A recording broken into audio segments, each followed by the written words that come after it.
नमस्कार, 20 मिनट 20 खबर में आपका बहुत बहुत स्वागत है। आपके साथ मैं हूं स्वप्निल। अगले 20 मिनट में आपको 20 अहम खबरों से रूबरू कराएंगे।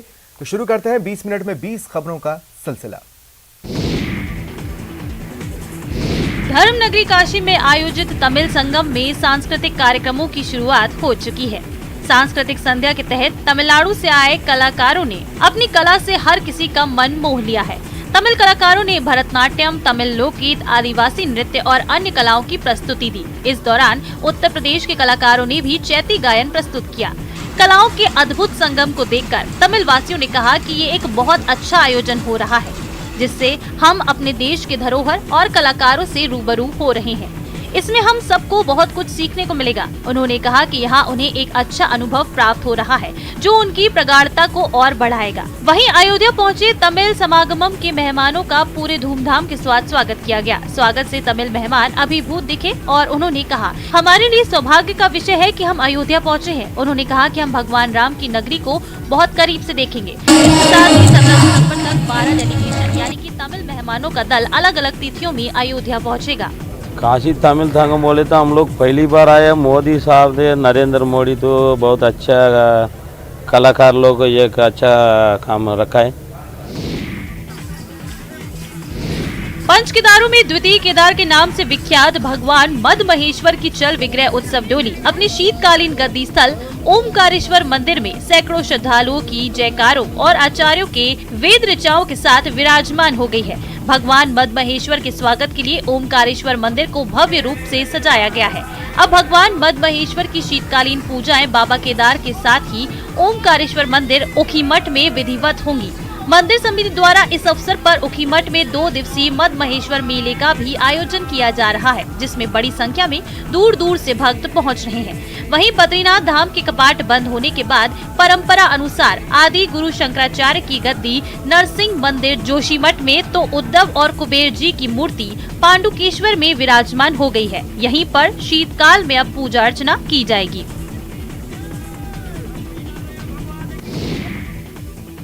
कहते हैं कि मंजिलें उन्हीं को मिलती है जिनके सपनों में जान होती है। पंख से कुछ नहीं होता, हौसलों से उड़ान होती है। इस बात को मेरठ के रहने वाले विनायक बहादुर ने सिद्ध करके दिखा दिया। विनायक मूक बधिर है, लेकिन उनकी प्रतिभा की आवाज आकाश भर में गूंज रही है। विनायक बहादुर को सामाजिक न्याय एवं अधिकारिता मंत्रालय भारत सरकार के तत्वावधान में श्रेष्ठ दिव्यांग बालक के राष्ट्रीय पुरस्कार के लिए चयनित किया गया है। 3 दिसंबर को राष्ट्रपति द्रौपदी मुर्मू उन्हें ये सम्मान देंगी। सबसे कम उम्र के प्रथम भारतीय मूक बधिर राष्ट्रीय खिलाड़ी के रूप में चमके विनायक को ढेरों सम्मान से नवाजा जा चुका है। उनका नाम इंडिया बुक ऑफ रिकॉर्ड में भी दर्ज है। विनायक की माता मीतू बहादुर और पिता दीपक बहादुर भी मूक बधिर हैं। विनायक के पिता को उपराष्ट्रपति वेंकैया नायडू ने विशेष दिव्यांग कर्मचारी 2018 से अवार्ड से नवाजा था। बेस्ट चाइल्ड का इनाम मिला है, श्रेष्ठ बालक वाला इनाम मिलने वाला है इसको, और इसको जो है विज्ञान भवन में नई दिल्ली में दिया जाएगा। उम्मीद यही है कि शायद राष्ट्रपति देंगे। आपने किताबों की लाइब्रेरी के बारे में तो सुना होगा और लाइब्रेरी में बैठकर किताबों को पढ़ा भी होगा, लेकिन आज हम आपको एक ऐसी लाइब्रेरी की तस्वीरें दिखाने जा रहे हैं जहां किताबों से दूर दूर तक कोई नाता नहीं है। इस लाइब्रेरी में पढ़ना नहीं बल्कि खेलना जरूरी है। यह अनोखी शुरुआत की है वाराणसी में शिक्षा विभाग ने। प्राथमिक विद्यालय में ऐसी तस्वीर आप पहली बार देख रहे होंगे, क्योंकि पूर्वांचल के प्राथमिक विद्यालय में तो ऐसा पहली बार ही हो रहा है, जहां इन बच्चों के लिए बाकायदा खिलौना लाइब्रेरी खोली गई है। बच्चों के लिए अलग अलग तरह के खिलौने रखे गए हैं। बच्चे बड़े आनंद के साथ इन खिलौनों से खेल रहे हैं। शिक्षा विभाग की शुरुआत ने वो पुराना बचपन इन्हें याद दिलाया है, जिसमें मानसिक विकास के साथ शारीरिक विकास भी काफी अच्छे से होता था और खेल खेल में अच्छे दोस्त भी बनते थे।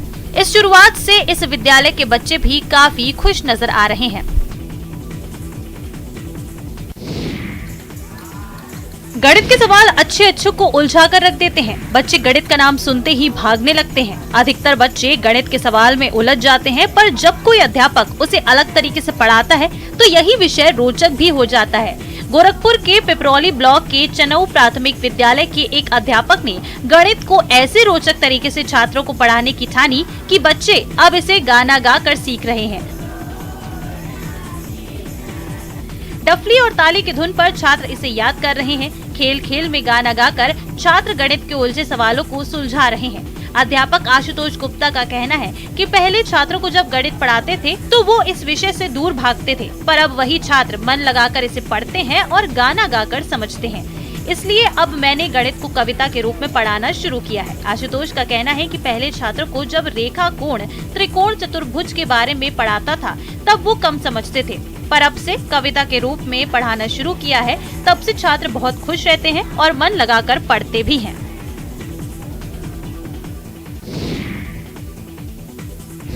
गया के रहने वाले मोहम्मद शमीम ने कमाल कर दिखाया है। 9 महीने में ही पोलियो का शिकार होकर पैर से दिव्यांग हो जाने वाला मोहम्मद शमीम अब फ्रांस में अंतर्राष्ट्रीय स्तर पर जौहर दिखाएंगे। अंबेडकर नगर के पास रहने वाले मोहम्मद शमीम आलम का चयन अंतर्राष्ट्रीय एबिलम्पिक्स में टेलरिंग प्रतियोगिता के लिए चयन हुआ है। ये प्रतियोगिता मार्च 2023 में होगी, जिसमें भारत से इकलौते प्लेयर के रूप में मोहम्मद शमीम का चयन हुआ है। अंतर्राष्ट्रीय एबिलम्पिक्स प्रतियोगिता दिव्यांगों के लिए ही होती है। इसमें कई तरह की प्रतियोगिताएं होती हैं, जिसमें टेलरिंग, फोटोग्राफी समेत 14 तरह की प्रतियोगिताएं शामिल हैं। शमीम का चयन टेलरिंग में कम समय में कोट बनाने के लिए हुआ है। ये 8 से 10 घंटे में बनने वाले कोट को महज 6 घंटे से भी कम समय में सिल देते हैं। मोहम्मद शमीम ने 2009 में क्षेत्रीय टेलरिंग प्रतियोगिता में गोल्ड जीता था। 2010 में मध्य प्रदेश के जबलपुर में नेशनल गोल्ड मेडल जीता और 2011 में दक्षिण कोरिया भी वो जा चुके हैं। बनारस की बेटी निवेक्षा राय ने ऐसा कमाल कर दिया है जिसकी चर्चा चारों तरफ है। निवेक्षा राय ने दुनिया की सबसे छोटी भगवान गणपति की पेंटिंग तैयार की है। इस पेंटिंग का साइज इतना छोटा है कि इसकी सुंदरता को देखने के लिए मैग्नीफाइंग ग्लास का इस्तेमाल करना पड़ता है। निवेक्षा ने रंग और ब्रश के इस्तेमाल से 9 mm की लंबाई और चौड़ाई वाली गणपति की पेंटिंग तैयार की है। निवेक्षा की इस कलाकारी को वर्ल्ड ग्रेटेस्ट रिकॉर्ड ने सलाम किया है और उनकी इस कलाकारी को बतौर रिकॉर्ड दर्ज किया। निवेक्षा राय काशी हिंदू विश्वविद्यालय के दृश्य कला संकाय के MFA फाइनल ईयर की स्टूडेंट है। निवेक्षा ने बताया कि बचपन से ही उन्हें कला में रुचि थी और वो अपनी कलाकारी के जरिए कुछ अलग करना चाहती हैं। इसी सोच के साथ उन्होंने सबसे छोटी भगवान गणेश की पेंटिंग बनाने का सोचा। इसकी प्रेरणा उन्हें अपनी बुआ और गिनीज बुक रिकॉर्डधारी पूनम राय से मिली। थोड़ी प्रॉब्लम हो रही थी, मैं उससे बना रही थी तो, और ब्रश भी थोड़ा सा, ब्रश की वजह से भी मुझे दिक्कत आ रही थी। फिर मैंने मैग्नीफाइंग ग्लास यूज़ किया, स्पेक्स लगाया, फिर उसके बाद मैंने बनाया तो वो बन गया। इटली के मिलान शहर में दिसंबर में इंटरनेशनल फेयर होने वाला है। इस इंटरनेशनल फेयर में दुनिया भर के शिल्पकार अपनी कला का प्रदर्शन करेंगे। इंटरनेशनल फेयर में भाग लेने के लिए भारत से भी 8 शिल्पकार इटली जाएंगे। इनमें अंतर्राष्ट्रीय स्तर के मूर्तिकार दीपक विश्वकर्मा भी शामिल हैं। ग्वालियर के रहने वाले दीपक विश्वकर्मा पत्थर की प्रतिमा बनाने के लिए विश्व विख्यात हैं। इटली के मिलान शहर में होने वाले फेयर में दीपक अपने द्वारा बनाई गई बेहतरीन पत्थर की प्रतिमाएं लेकर जाएंगे। साथ ही इटली में भी पत्थर की प्रतिमाएं बनाकर लाइव डेमोन्स्ट्रेशन देंगे। मिनिस्ट्री ऑफ टेक्सटाइल भारत सरकार शिल्पियों को इटली से लाया जाएगा। इटली में 3 से 11 दिसंबर तक आयोजित होने वाले इस फेयर का मकसद दुनिया भर के कलाकारों को एक विश्व स्तर का मंच देना है। आपको बता दें कि मूर्तिकार दीपक अब तक पत्थर की हजारों प्रतिमाएं बना चुके हैं। साल 2017 में दीपक विश्वकर्मा ने भगवान बुद्ध की विश्व स्तरीय प्रतिमा बनाई थी। भगवान बुद्ध के जीवन के अंतिम दिनों की अवस्था वाली इस प्रतिमा को राष्ट्रीय पुरस्कार मिला था। मूर्ति के लिए दीपक को राष्ट्रपति ने स्वर्ण कमल से सम्मानित किया था। पिछले साल दीपक ने दुनिया की पहली पत्थर की ऐसी नाव बनाई थी जो भगवान श्री राम, सीता और केवट के साथ पानी में तैर रही है। पिथौरागढ़ में नेपाल को जोड़ने वाला झूलाघाट इंटरनेशनल पुल कभी भी जमींदोज हो सकता है। दोनों मुल्कों को जोड़ने वाला ये पुल 166 साल का सफर तय कर चुका है। काली नदी के ऊपर बना झूलाघाट का पुल नेपाल बॉर्डर पर बना सबसे पुराना पुल है। ब्रिटिश सरकार ने इस पुल को सन 1856 में बनाया था। इस स्थान पर दोनों मुल्कों के बीच आवाजाही कितनी जरूरी है, ये अंग्रेजी हुकूमत भी अच्छी तरह से जानती थी। दोनों मुल्कों को जोड़ने वाले झूलाघाट पुल का निचला हिस्सा कई बार टूट चुका है। जिस कारण इस हिस्से में भारत नेपाल के बीच आवाजाही भी प्रभावित हुई है। यही नहीं, इस पुल पर बॉर्डर के इलाकों का व्यापार भी टिका है।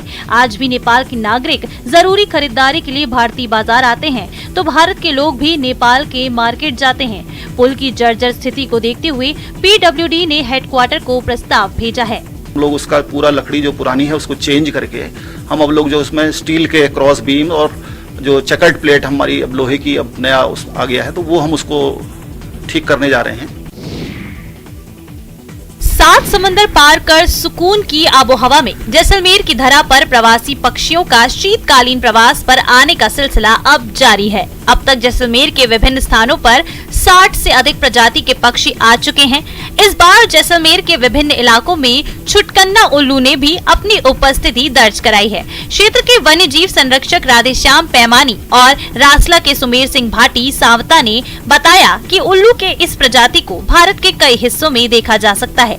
ये ज्यादातर सितंबर से अप्रैल तक भारत के खुले स्थानों और घास के मैदानों में दिखते हैं।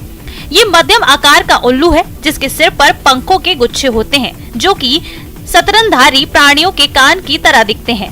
जब इस पक्षी को कोई डर होता है, तब बचाव की मुद्रा में ये अपने कान खड़ा करता है, अन्यथा इसके कान नहीं दिखते। इस पक्षी का सिर बड़ा, गर्दन छोटी, पंख बड़े, आंखें बड़ी और पीले रंग की ये फ्लाई कैचर, स्टॉलिंग, पिपेट और लार्क आदि पक्षियों को भी खा जाते हैं। ये प्रजाति धीरे धीरे संकटग्रस्त श्रेणी की तरफ बढ़ रही है। हस्तिनापुर वन्यजीव विहार अपनी खूबसूरती के लिए जाना जाता है। यहाँ वन्यजीव तो दिखते ही हैं, लेकिन आजकल बर्ड वॉचर्स की भी बल्ले बल्ले है।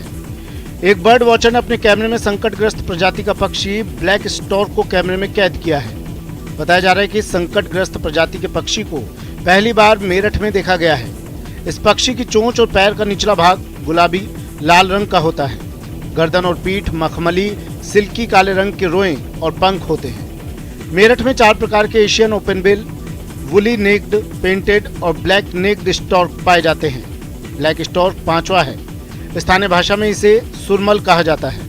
जिला वन अधिकारी राजेश कुमार का कहना है कि 7 समंदर पार से आए प्रवासी पक्षियों को यहाँ की वेटलैंड भा रही है। जैसे जैसे ठंड बढ़ेगी, माइग्रेटेड बर्ड्स और देखने को मिलेंगी। इसके साथ ही आने वाले दिनों में यहाँ जल सफारी की भी तैयारी की जा रही है, ताकि लोग डॉल्फिन के अलावा घड़ियाल भी जल सफारी के दौरान देख सके।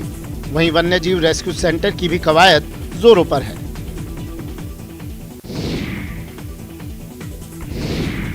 पीलीभीत में 15 नवंबर से शुरू हुए पर्यटन सत्र का सैलानियों को खूब आनंद मिल रहा है।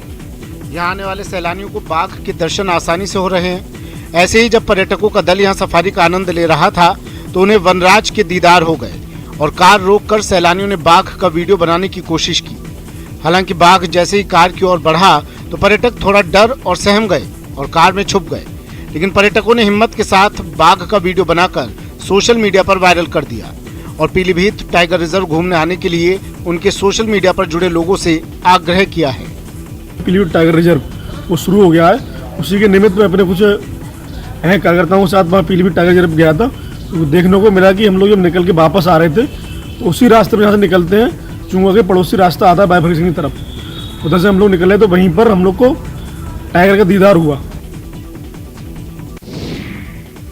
छत्तीसगढ़ के बीजापुर के मद्देड़ बफर रेंज के दायरे में यापला की पहाड़ियों में पिछले दिनों तेंदुए के 2 शावक ग्रामीणों को मिले, जिन्हें वन विभाग को सौंपा गया था। हालांकि इंद्रवती टाइगर रिजर्व की टीम ने शावकों की मां से दोबारा मिलाने उन्हें वापस उसी स्थान पर लेकर पहुंचे थे जहां शावक पाए गए थे। परंतु कई घंटों के इंतजार के बाद भी मादा तेंदुआ शावकों के इर्द गिर्द भी नजर नहीं आई। हालांकि आईटीआर की टीम की तरफ से मादा तेंदुए को ट्रेस करने की काफी कोशिश की गई, जिसके बाद शावकों को टीम ने अपने संरक्षण में लेते हुए वापस रेंज ऑफिस लेकर पहुंची। यहाँ वाइल्ड लाइफ के नियमानुसार शावकों का वजन किया गया और स्वास्थ्य परीक्षण के बाद रायपुर जंगल सफारी शिफ्ट किए जाने की जानकारी मिली। शावकों की उम्र महज 3 से 4 दिन की बताई गई है।